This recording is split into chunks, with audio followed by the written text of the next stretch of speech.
iron ring of Allied sea power closes round Japan. Big American naval units carry the fight ever nearer to the home islands of Nippon. Planes return to their carriers, some of them coming the hard way.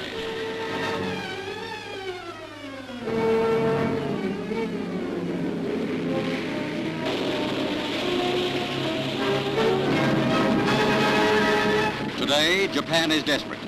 The American Pacific Fleet, backed by powerful British units, is taking fearful toll of enemy aircraft. Japan's answer is the use of a new weapon, Kamikaze. Suicide pilots who dive squarely into Allied ships to sink them. Japan's growing desperation is reflected in this fanatical sacrifice of pilots and aircraft in a crazy attempt to hold the Allies off. Jap newsreels in our hands take us inside Japan, revealing the story behind the Kamikaze. The Japanese, long trained to blind obedience and worship of the Emperor, teach their children that ceremonial suicide is one of the greatest acts of which man is capable. Kamikaze pilots are men trained for death. Nearly all the suicide pilots are between 16 and 20 years old. Celebrations are held to honor them when their training is finished. Prayers are said, and they need them, for they're already as good as dead. The prettiest Geisha girls entertain them. Their pictures appear in Japanese newspapers as national heroes. Garbed in ceremonial robes, their heads are shaved except for a small patch of hair. During their last few days of life, they walk solemnly through the streets. They're ready for their mission of death. This is their big day. To cries of Banzai, they prepare for their last flight, which may destroy an Allied ship.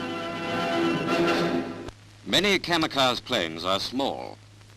They're launched from large aircraft and guided by a suicide pilot. He wears no parachute. He's locked in the cockpit. His plane is stripped of landing gear and detonates with a shattering explosion on contact. First pictures of these killer weapons come from Okinawa, scene of the bloodiest fighting yet in the Pacific. Called the Baka bomb, they're the Jap version of the Nazi V1. Over 2,000 pounds of explosive are packed into the nose. Now for the first time we show actual shots of these amazing kamikaze attacks, filmed at extreme peril.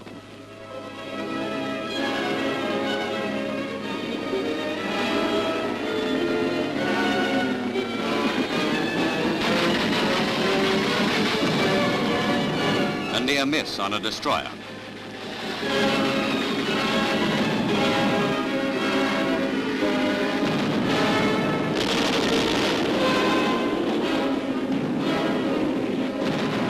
An aircraft carrier of the Essex class takes a direct hit.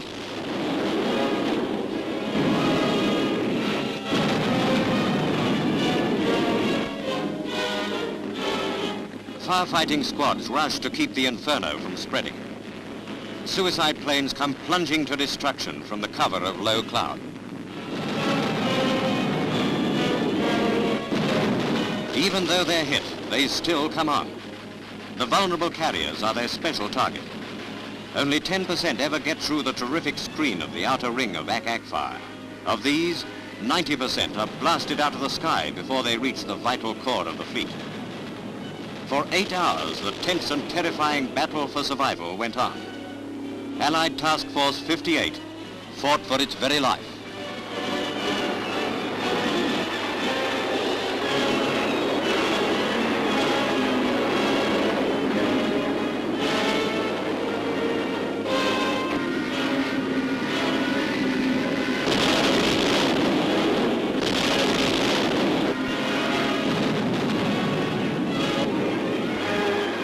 Kamikaze is costly for the Japs. In 2 months, they lost more than 3,500 aircraft of all kinds.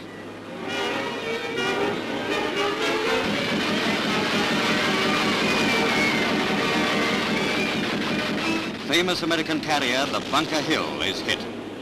A Kamikaze pilot plunged his aircraft squarely among the carrier's planes. The flight deck is a blazing hell. Other ships come alongside to help quell the flames. The hangar deck of the Bunker Hill was white hot from end to end. Thrown into a 70-degree turn, Bunker Hill was swept by tons of water, a maneuver which saved the ship. In the Okinawa campaign, Jap air attacks sank 33 Allied ships and damaged 50 others. But no battleship, cruiser or carrier has gone under. The Bunker Hill, like the Franklin, will fight again.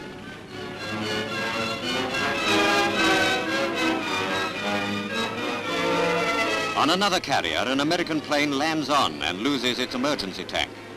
It bursts into a raging inferno.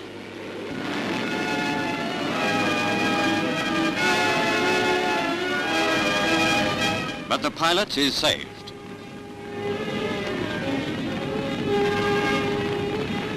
Another pilot is trapped in his blazing aircraft. His chance of survival is very, very thin.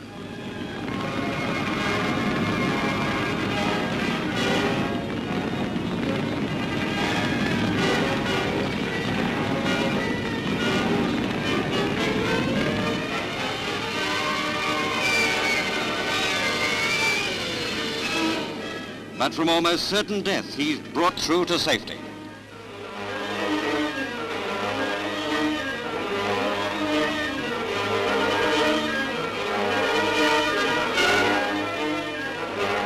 Aboard the Bunker Hill, flagship of Admiral Mitcher, several hundred men were killed. Suffering and death marks every island milestone on the road to Japan. In 2 months, Allied ships off Okinawa lost 4,000 dead and as many wounded. Among the heaviest naval casualties of the war.